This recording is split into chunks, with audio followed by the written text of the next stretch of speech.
So Samvega is this very powerful experience. We all experience it, but whether we see meaning in it and how far this feeling propels us into spirituality is a very personal thing. In fact, most of us get distracted after a while. So many things in society to distract us. Maybe after a problem, we go to counseling, and then we're happy and we forget about the problem already. However, if the counseling is truly a spiritual counseling, Buddhist counseling, and you follow up with meditation and practicing the Dharma, you will never repeat the old mistake. And you begin to understand yourself better, your personality better, you begin to understand the personality of people better, and you adjust. How do you adjust? You begin to understand the very negative, dangerous situation, you practice Nibbida, you shrink back, push those things away. And then you see the joyful state, those wonderful qualities you can be. Pasada, you have faith in that, you feel this wonderful feeling of attraction or wanting to cultivate those qualities. So you build those things up. So here is where in meditation the aspect of joy is very important. Right? We will talk about joy in a moment. Let's continue a bit more about what happens when Samvega arises. Now in 5.2.2 on page 17, yeah, we have some kind of a poem reminding us of this, how sometimes all these negative states repeat themselves, right? We become so bored with the repetitiveness of life, the cyclic processes of life. So this is a poem from Sangyutta S17.12. Sorry, S7.12. Chapter 7, Sutta 12. You can find the fuller study of this in ST volume 16, Sutta chapter 13, ST 16.13. Anyway, here is the poem. Again and again they sow the seeds, again and again down comes the rain. Again and again the farmers plow the fields, again and again the land yields grain. Again and again the beggars beg, again and again the master givers give. Again and again when the master givers given, again and again they find a place in heaven. Again and again the milkers milk the cows, again and again the calf goes to his mother. Again and again one struggles and suffers, again and again the foolish finds the womb. Again and again he is born and he dies, again and again they take him to the cemetery. But when one has found the path to no more rebirth, one great in wisdom is not born again and again. And so it's a very simple poem, but very graphic, very effective in reminding us of the repetitiveness of life. Now the Pali is even more beautiful to hear.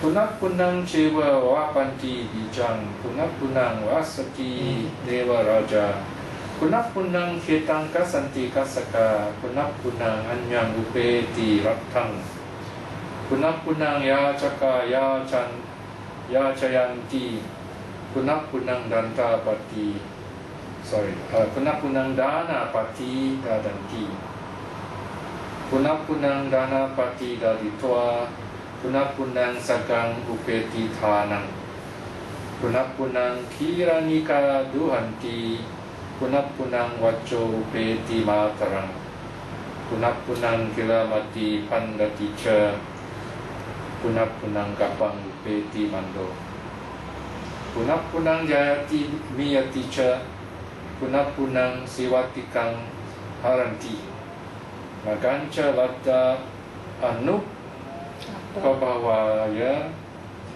Napunapunang Jayati Buri Panyoti. This from S7.5.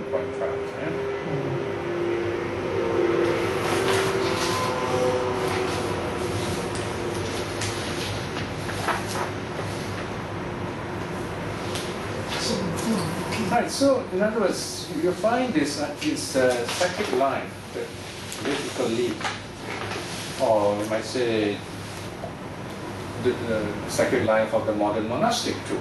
Because if a monastic thinks he wants to modernize, it's going to get caught up with samsara also.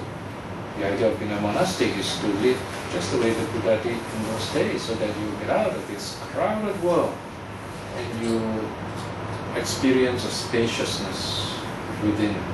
And if you experience a spaciousness within, then you are far away from all these negative states. So meditation, therefore, is an important tool for us to get away on account of nibbida. Meditation is the bridge that we use to cultivate the positive emotion, the happy emotions, so that we come out of this sad, troubling state, reflected in nibbida. So you find for instance, the great saints like Sariputta, right? So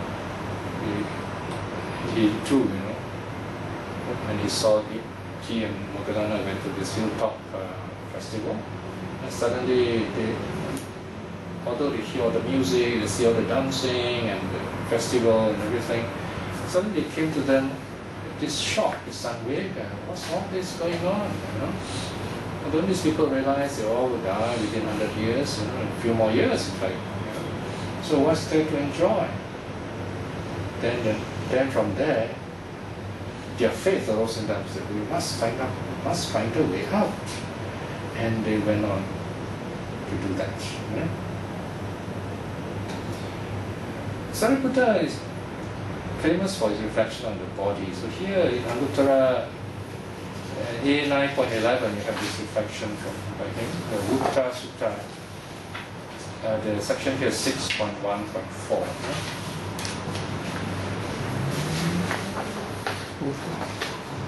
Let me see, this is the one saying Sariputta. Yeah, Sariputta. Yeah, so I think he's talking to the Buddha, is it? Yes. So he says, Bhante, just as a woman or a man, young, youthful, well-dressed and fond of ornaments, would feel troubled, ashamed, disgusted by a carcass of a snake, a dog, a human being hung around his or her neck. Even so, Bhante, I feel troubled, ashamed, and disgusted at this foul body of mine. Bhante, just as a man were to carry around fat or oil in a bowl, full of holes and cracks, oozing and dripping, even so, Bhante, do I carry around this body full of holes, cracks, oozing and dripping? And so this is a very powerful reflection on the body, on the asubha sanya. Imagine you carry this pot of oil on the head and it's got holes, tiny holes, and this oil is dripping all over. Very uncomfortable. So here, this is the mind of a saint speaking. So this Arahat says he feels troubled, ashamed, disgusted. Meaning, decades ago when I first saw these words, I said, oh, how can the Arahat or the Buddha also is known to have spoken these words, how can they feel so negative? But it's not, they don't feel negative. It's a real reaction that you see. If you see a house burning, anyone, from the wisest, the most foolish, will say, wow, this is bad. Right? So here, trouble, ashamed, disgusted, is the right kind of feeling you show to these things. But we do not hate these things. The Arahat does not hate these things, not the Buddha. The thought arises, these are negative things, and that's it. They're not rooted in greed, hate, or delusion, in other words. So what the Buddha is saying, these are things even I do not approve of. That's the meaning. Okay?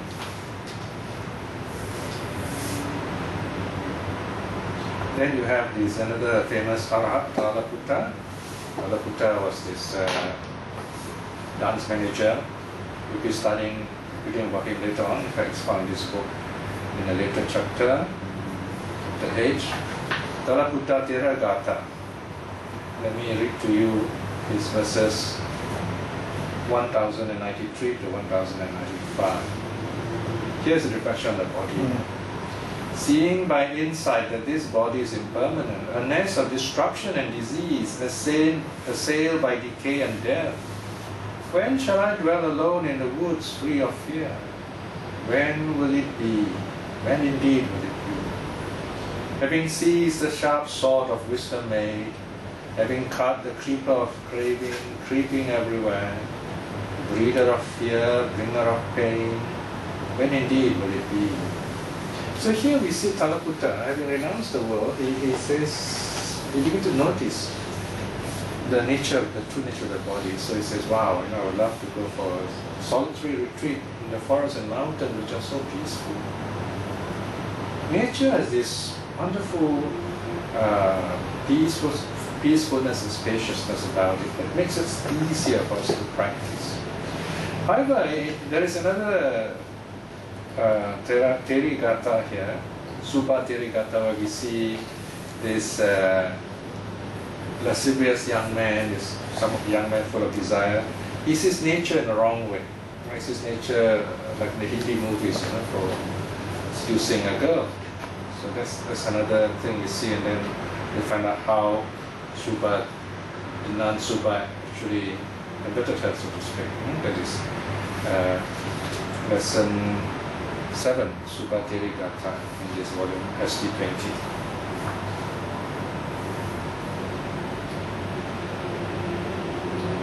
So, in another sutta called Chetana Akaraniya Sutta, you have another model, but very similar to the one we have mentioned earlier, the one in the Upanishad Sutta and Satta Bojjhanga, or 7 awakening factors.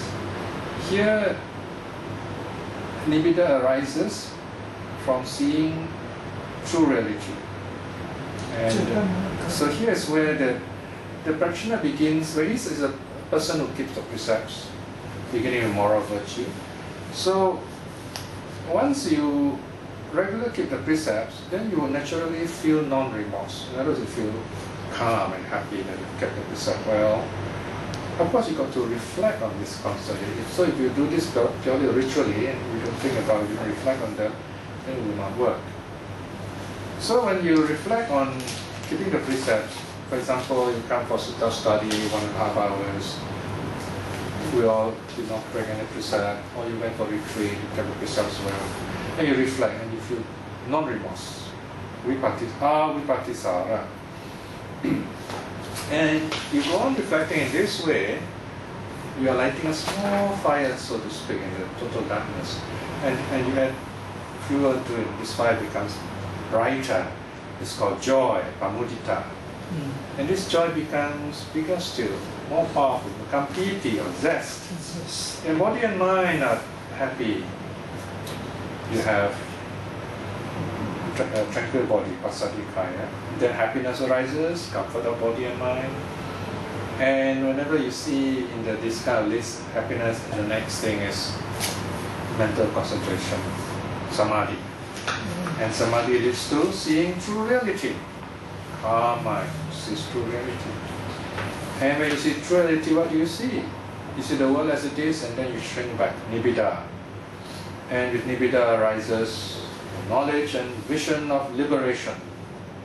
Vimutti jnana dasana. Right? So here you see similar list of items of the stages of realization leading to liberation. Now, the last part. Now let's look at what some modern teachers comment on this Nibbida. Some people are not very happy with the word aversion, repulsion. They say, wow, it's too strong. Usually such people, they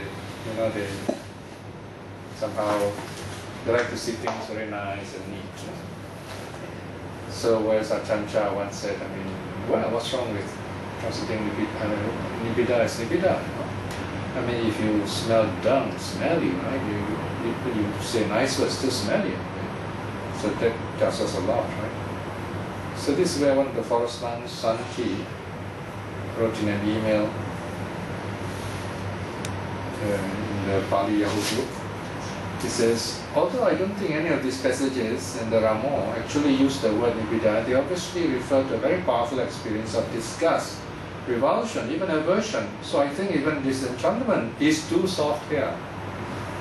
Etymologically, I think aversion is quite good, since it literally means turning away, although turning inwards would be more accurate. And in the experience, in some ways, the negative side of aversion, disgust or revulsion is present, but it's also usually associated with some kind of piti sukha, joy and bliss, usually down-flowing piti. And the results, of course, are not negative. However, I wouldn't use aversion in the translation because of the way it is likely to be misunderstood. And I might use it when explaining it in more detail. So this is where, of course, a skillful teacher will do that. We try to avoid negative words when writing, and when you do write, try to explain it clearly, the usage. In other words, define your terms. And then he goes on to say about some further observation. I think we have to be very careful of assuming, as mostly scholars and relatively inexperienced meditators, and of course I'm including myself, that the soft or mild way in which we have experienced Nibbida is all there is to it, right? Sometimes we might experience a little pain and say, oh, that's Nibbida. Well, wait till you face a real big one. Again, I've heard from some of the great meditation masters in Thailand that they experience what you might call Nibbida extremely strongly. I remember Luang Por Liam gave the simile of when someone goes fishing for eels and they reach down into their net to pull out an eel, and as they pull it out, they realize that they have got hold of a very poisonous snake. And without hesitation or any regret, they throw it away as far as they can. He says that's what it's like when you see the true nature of all things, all kinds of existence. Now, the thing about forest man is that they can give you beautiful quotations, and if you are learning the suttas or the scripture, you'll notice it came from the suttas itself. You're not in the habit of telling where it comes from, because normally when they are taught this thing from their teachers, the sutta names, the sutta name may be given, but it's not like reference to the Pali type society or some other numberings following Bhikkhu Bodhis, Buddha Vajana. They know the suttas, they know the Pali, so they just tell you the story. But many of us can identify the story. For example, this story of the holding on to the snake in the basket is found in the Visuddhimagga. It's also found in the parable of the water snake. Anyway, this particular story seems to have come from the Visuddhimagga, chapter 21, section 49, or 652. And there it is said, a man thinking of catching fish, it is said, took a fishing net and cast it into the water. He put his hand into the mouth of the net under the water and seized a snake by the neck. He was glad, thinking, I've caught a fish. Or an eel. Thinking he had caught a big fish, he lifted it up to look at it. Seeing it has 3 marks, he recognized it to be a snake and was terrified. He saw the danger, felt revulsion for what he had seized, and wished to be free from it. Seeking a way to free himself, he uncoiled it from his arm and starting from the tail. Then raising his arm above his head, he swung it around a couple of times to weaken it. Then he flung it away, crying, away with you, foul snake. Well, the good thing he didn't kill the snake, just kind of threw it far away, and quickly scrambled up to dry land. He stood looking back the way he had come, thinking, indeed, I've been free from the jaws of a huge snake. So must be a very big snake in this case. So these are examples of how modern teachers view this Nibbida. Another monk called Dhammanando, another forest man, he suggests this word called displacency, might be a good modern translation, right? Such a big word. The thing is, this word is found in the 18th century, but it's now obsolete. We don't use it anymore now. The meaning has changed to incivility. So we can't use this word anymore. Of course, another possible modern word is disrelish. Relish is something you like, but disrelish is the opposite. It has some advantage because you can also use it as a verb. But the problem is that we use this word in Singapore. I don't think out of 100 you can get 1 or 2 people understand it good. So we are stuck with the word revulsion. Revulse, revulsion. Revulse is the verb, so it works. Yeah? So Nibbida, in other words, it's like a window we look through. Even a tiny peephole we look through, and we see reality, and it shocks us. Like it or not, we have seen life in the raw, and we've got to do something about it. So that's Nibbida. Okay? We do something positive about it. And the suttas, the Dharma, meditation shows us how to get out. So in a sense, Nibbida is a positive emotion because it reveals a real thing to you and then makes you look for the higher reality, happiness and liberation. On page 32 and 23, there's a whole list of references to Nibbida in the suttas. Apparently most of the references, most of them are from Samyutta, with a few from 4 of them from Majjhima. So Samyutta is a lot of meditation, so you find a lot of mention of Nibbida. Alright, so we end here for today. Any questions? Nibbida. It's quite a difficult topic. I find it very difficult to How do you practice it. analyze Nibbida? Nibbida means an openness. You got to be open to the world, so to speak. Accepting things as they happen to you. And not trying to color things up or hide things away, soften things, using euphemism, things like that. In our so-called polite society, political correctness, we try to soften all the nasty sharp edges of life. So it's not that we should present life in all the gruesome detail. You don't need to do that.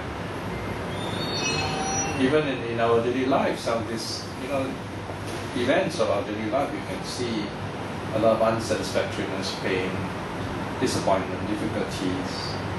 So how do you deal with disappointment? How do you deal with failure? How do you deal with dissatisfaction, disappointment, things like that? So you reflect on those things, right?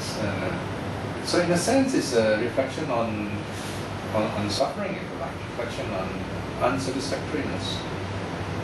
Impermanence, to some extent, is gradual and gentle, but dukkha, suffering, is a bit more, stronger in evoking Nibbida. So when you visit an old folks' home, or you see someone got hurt on the roadside, or your pet dies, yeah, Nibbida can be quite strong.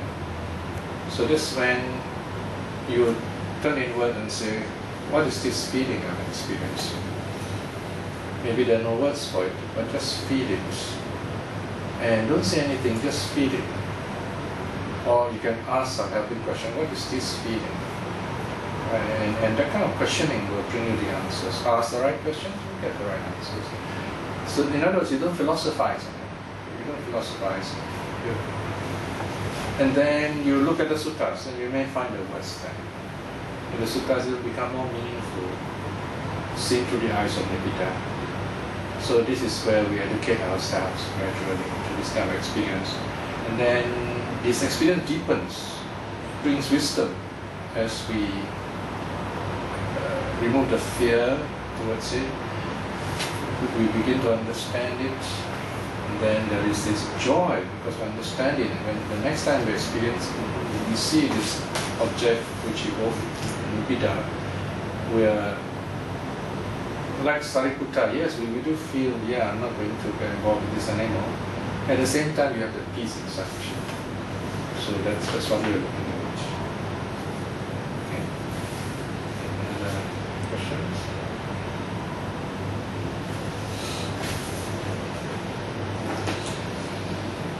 Okay, that's good. So I hope you are continuing to read the suttas. Yeah? Okay. So let us close with short reflection. So here again, let us reflect on the various difficulties and disappointment in our lives. All these are lessons, ready lessons for us to look at life in the raw. These are lessons in Nibbida. What do we learn from all these things? Why do these things happen? What can I do about all these things? And then you find what you really want is inner peace, true joy. So you build it up that way. It is not a negative word at all. It is a big signboard pointing towards inner joy, inner happiness. Reflecting in this way, we are creating a wonderful good mental karma. With the power of such good karma, may our minds quickly focus. May in this life itself we attain spiritual liberation, namely stream winning. In this peaceful moment, to let us send out our loving kindness to all our teachers and good friends who have been kind to us. And also to those who are far from the Dhamma, that they will come closer to the Dhamma, to inner joy and self-realization.